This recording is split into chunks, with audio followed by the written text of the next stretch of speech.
Bangladesh lucky কারণ batting অর্ডারের শেষের দিকে শামীম জাকেরের মতো জোড়া পাওয়ারফুল ফিনিশার আছে। সাবেক ক্রিকেটার ইমরুল কায়েস মনে করেন এশিয়া কাপে গেম চেঞ্জার বনে যেতে পারেন শামীম পাটোয়ারি। ফিনিশিং এর দুই ব্যাটারকে আরো দুর্বার বানাতে কোচরাও বেশ সিরিয়াস, নানান তরিকায় চলছে ওদের স্কিল ট্রেনিং। রবিবার টাইগারদের প্র্যাকটিসে চোখ রেখেছেন সাইফুল রূপক।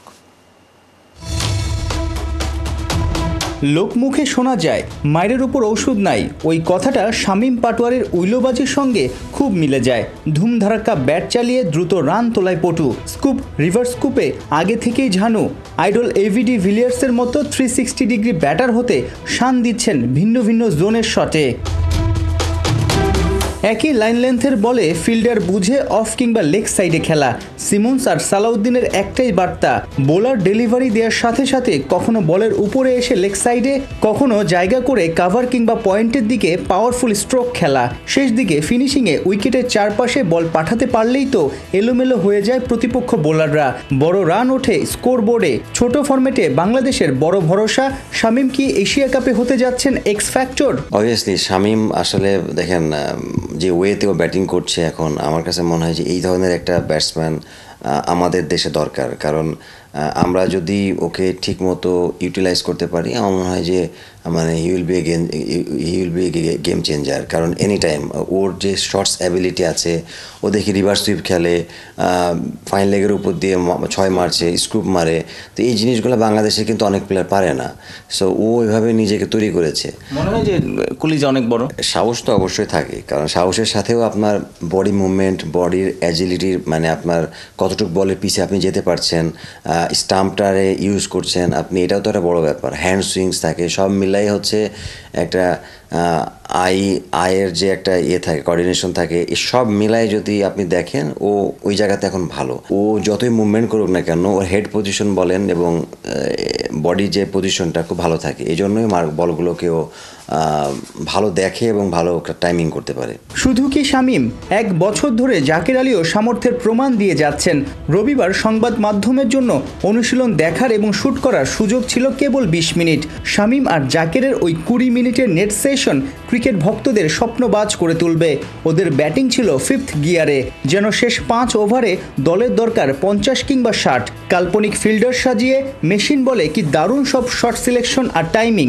শুধু গায়ের জোরেই নয়, ইনোভেটিভ শটেও ওদের জুড়ি মেলা ভার।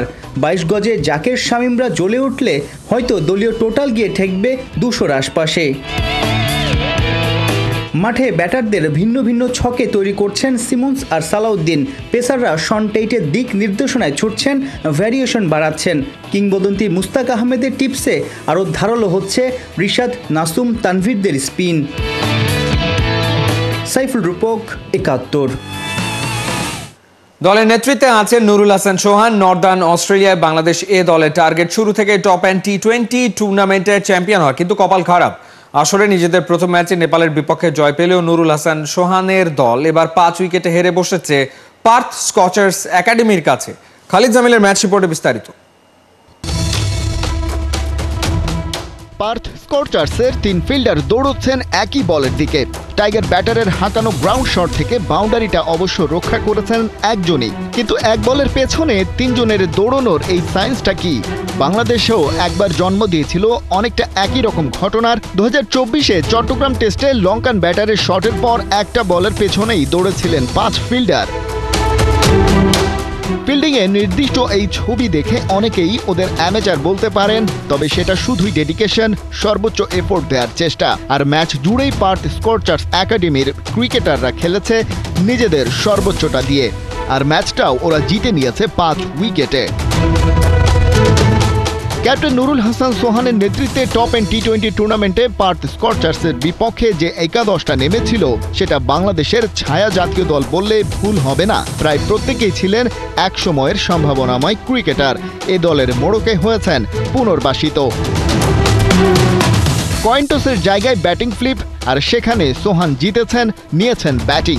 কিন্তু বরাবরের মতোই টপ অর্ডার ভেঙে পড়া আর মিডল অর্ডার ঠিকঠাক হাল ধরতে না পারা।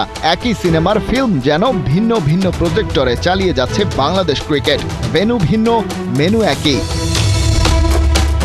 নাইম আর সাইফের কাছ থেকে হয়তো আশাই ছিল না খুব বেশি। প্রথম জন 5 আর পরের জন ফিরেছেন 1 রানে, কিন্তু জিসান আলম তো সম্ভাবনাময়, তার ব্যাটেও এলো মোটে 9 রান। টাইগার ব্যাটিং লাইনের প্রথম 2 অঙ্কের ফিগার টাচ করলেন আফিফ হোসেন ধ্রুব। এ দলের হয়ে 4 দিনের ম্যাচটায় ক্যাপ্টেন হওয়ার খবরটা হয়তো মাহিদুল অঙ্কনের কাছে গিয়েছিল আগেই, কিন্তু অধিনায়কোচিত কোনো ইনিংস এই ম্যাচে তার দেখা গেল না। ফিরেছেন ব্যক্তিগত 6 রানে। এরপরে ডাবল ডিজিটটা ছিল মৃত্যুঞ্জয় চৌধুরীর। একই সাথে স্ট্রাইক রেটও প্রথম 100-র ওপরে নিয়েছেন তিনি। তার 8 বলে 14 রানের ক্যামিও ইনিংসের পর আরেক lower order batter Rakibul Hasan 5 বলে 16 রান তুলে হন রান আউট। অস্ট্রেলিয়ান একাডেমিটাকে বাংলাদেশ এ দল টার্গেট দেয় 124 রানের। আধুনিক ক্রিকেটে যেন এর চেয়ে সহজ কাজ আর হয় না। টাইগার পেসার হাসান মাহমুদ ওদের ওপেনার ব্যাকস্টার হোল্ডকে দ্রুতই ফিরিয়ে দেন, তবে জেডন গুডউইনের 17 আর টিয়াগো উইলির 31 রানে ভর করে জয়ের দিকেই এগোয় স্বাগতিক দলটা। নাইম হাসানের বলে উইলির উইকেটটা হারালেও নিজেদের গতিতে ম্যাচটা চালিয়ে নিতে থাকে ওরা। শেষমেশ জোয়েল কুটিজের অপরাজিত 44 রানের ইনিংসে ম্যাচ জেতে পার্থ স্কচার্স একাডেমি। প্রথম ম্যাচে নেপালকে হারিয়ে শুভ সূচনা করেছিল টাইগাররা। এবার সাউদার্ন অস্ট্রেলিয়ার এক একাডেমি দলের কাছে হারতে হলো সোহানদের। খালিদ জামিল, 71। বসুন্ধরা কিংসের সিদ্ধান্তে গ্যারাকলে পড়েছে বাফুফে। সেপ্টেম্বরে ফিফা উইন্ডোতে কিংসের ফুটবলারদের পাওয়া না পাওয়া নিয়ে তৈরি হয়েছে জটিলতা। 6 ও 9 সেপ্টেম্বর নেপালের বিপক্ষে 2টি প্রীতি ম্যাচকে সামনে রেখে এরই মধ্যে ঢাকায় ক্যাম্প শুরু করেছে বাংলাদেশ। হাভিয়ার কাবরেরার নেতৃত্বে অনুশীলন করছে মাত্র 12 জন ফুটবলার। অনুপস্থিত কিংসের 10 ফুটবলার। প্রাক মৌসুম প্রস্তুতি ও চোটের ঝুঁকির কারণে খেলোয়াড়দের ছাড়তে নারাজ ক্লাবটি। এ নিয়ে রবিবার জরুরি মিটিংয়ে বসে জাতীয় টিমস কমিটি। স্বার্থে, বাংলাদেশের ফুটবলের স্বার্থে, বাংলাদেশের জাতীয় ফুটবল দলের স্বার্থে তারা জানি আমাদের এই ফুটবল ফেডারেশনের দিকে এগিয়ে আসে। যেহেতু ইমরুল ভাই সিনিয়র ভাইস প্রেসিডেন্ট এবং ন্যাশনাল টিম ম্যানেজমেন্ট কমিটির ডেপুটি চেয়ারম্যান, ওনার ক্লাব, ফুটবল ফেডারেশনও ওনার, বসুন্ধরা কিংসও ওনার, খেলোয়াড়রাও ফুটবল ফেডারেশনের, খেলোয়াড়রাও ওনার। সেই ক্ষেত্রে আমরা আজকে একটা চিঠি দিব, অনুরোধ করব তাদেরকে যত সম্ভব, যত তাড়াতাড়ি সম্ভব তারা জানি তাদের খেলোয়াড়দেরকে আমাদের প্র্যাকটিসে জয়েন করানো হয়। চিঠিতে যদি তারা সাড়া না দেয় সেই ক্ষেত্রে আবার আমরা ইমার্জেন্সি মিটিং কল করবো। ইমার্জেন্সি মিটিং কল করে ফিফার রুলস অনুযায়ী যেটা আছে আমরা সেদিকেই আগাবো। বসুন্ধরা কিংসের হুমকিতে বাফুফের সভাপতি ঘাবড়াচ্ছেন না, বরং নিজের মতো করেই দেশের ফুটবলকে বদলে দিতে মাঠের কাজ চালিয়ে যাচ্ছেন সমানতালে। এবারে উদ্যোগ নেওয়া হয়েছে ঘরোয়া লিগের সম্প্রচারের মান বাড়াতে। ভিনদেশি ক্লাবের স্কাউটরা যাতে চাইলে সহজে দেশি ফুটবলারদের সম্পর্কে বিস্তারিত জানতে পারে, সেজন্য বাস্তবায়ন করা হচ্ছে বিশেষ পরিকল্পনা। বিস্তারিত ফয়সাল হাবিবের রিপোর্টে। EPL, ইংলিশ প্রিমিয়ার লিগের ভিউয়ারশিপ কিন্তু ওয়ার্ল্ডে 4.5 বিলিয়ন। আমরা যদি মনে করি যে পৃথিবীর জনসংখ্যা হলো 8 বিলিয়ন, তা বোঝা যাচ্ছে যে more than half the world English premier league দেখে। সত্যি করে বলুন তো, আপনি কি জানতেন পুরো বিশ্বের ঠিক কত মানুষ ইংলিশ প্রিমিয়ার লিগ দেখে? সবার জানার কথা নয় এই তথ্য। দেশের ফুটবল ফেডারেশনের সভাপতি এমন নাম্বার মনে রেখেছেন। তিনি জানেন, কারণ প্রিমিয়ার লিগ দেখেন, খবর রাখেন, নিজেও সাপোর্ট করেন এভারটন ইউনাইটেডকে।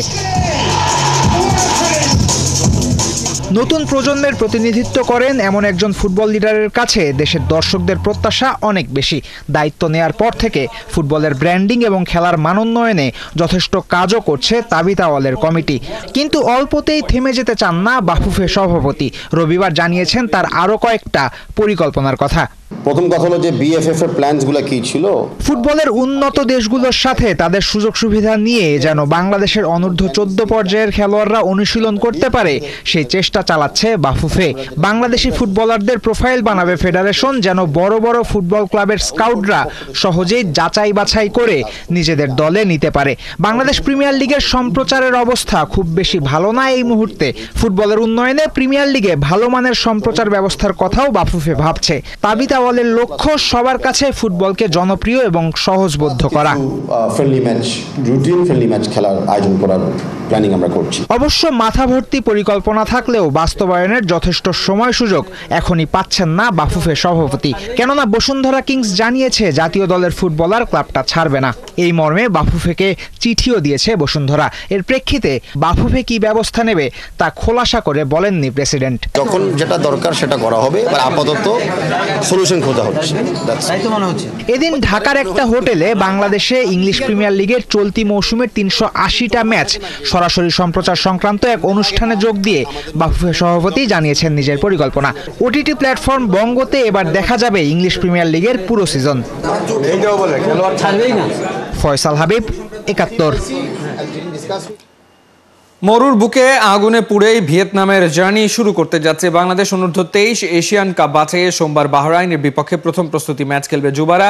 ক্লোজ ডোর ম্যাচ শুরু বাংলাদেশ সময় রাত 9টায়। সেপ্টেম্বরে ভিয়েতনামে কঠিন মিশনে নামার আগে নিজেদের ঝালিয়ে নিতে বাহরাইনে আছে সাইফুল বারী টিটু শিশুরা। এখানের মূল চ্যালেঞ্জ তীব্র গরম, সেই সঙ্গে প্রতিপক্ষ বেশ শক্তিশালী। ভিয়েতনামে খেলতে যাওয়ার আগে নিজেদের পরখ করে নেওয়ার দুর্দান্ত সুযোগ লাল সবুজদের সামনে। জয়ের দিকেই নজর থাকবে বাংলাদেশের। এই ম্যাচেই ইনজুরির কারণে না খেলার সম্ভাবনাই বেশি মোরসালিনের। রীতিমতো অচল পড়ে থেকে ধ্বংস হচ্ছে নীলফামারী আন্তর্জাতিক স্টেডিয়াম। কোটি টাকা খরচ করা হলেও সেখান থেকে আসলে কোনো দাম মিলছে না, কারণ খেলা সেখানে রেগুলার হয় না। কি কারণে হয় না, কেন হয় না, সেই ব্যাখ্যাই এই রিপোর্টে।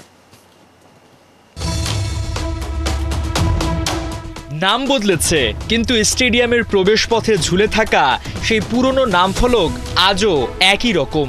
ঠিক যেন স্টেডিয়ামের ভবিষ্যৎ ঝুলে আছে সেই ফলকের মতোই, অনিশ্চিত, অবহেলিত। 1984 সালে নির্মিত হওয়া নীলফামারী জেলা স্টেডিয়ামটির আধুনিকায়ন হয়েছিল 2018 সালে। প্রায় 14 কোটি টাকার সংস্কারে বসানো হয়েছিল উন্নত ঘাস, তৈরি হয়েছিল ভিআইপি স্ট্যান্ড ও গ্যালারি। সে বছরই ইন্টারন্যাশনাল ডেবু হয় স্টেডিয়ামটির। 2018 সালের 29 আগস্ট শ্রীলঙ্কার বিপক্ষে একমাত্র ফিফা ইন্টারন্যাশনাল ফ্রেন্ডলি ম্যাচ খেলে বাংলাদেশ। দর্শক ধারণ ক্ষমতা 20,000 হলেও সেদিন গ্যালারি মাতিয়েছিল রেকর্ড 21,359 জন। এরপর আরও একটি আন্তর্জাতিক ম্যাচ গড়া এখানে। ইন্টারন্যাশনাল ক্লাব ফ্রেন্ডলি ম্যাচে একই বছরের 21 সেপ্টেম্বর মালদ্বীপের নিউ রেডিয়েন্ট এফসির বিপক্ষে খেলে বসুন্ধরা কিংস। দুটি ম্যাচই এই স্টেডিয়ামের আন্তর্জাতিক পরিচিতি এনে দেয়। কিন্তু তারপর আর এখানে কোনো ইন্টারন্যাশনাল ম্যাচ হয়নি। কখনো স্থানীয় খেলাধুলা, কুচকাওয়াজ ও দিবসভিত্তিক অনুষ্ঠানে সীমাবদ্ধ থেকেছে মাঠের ব্যবহার।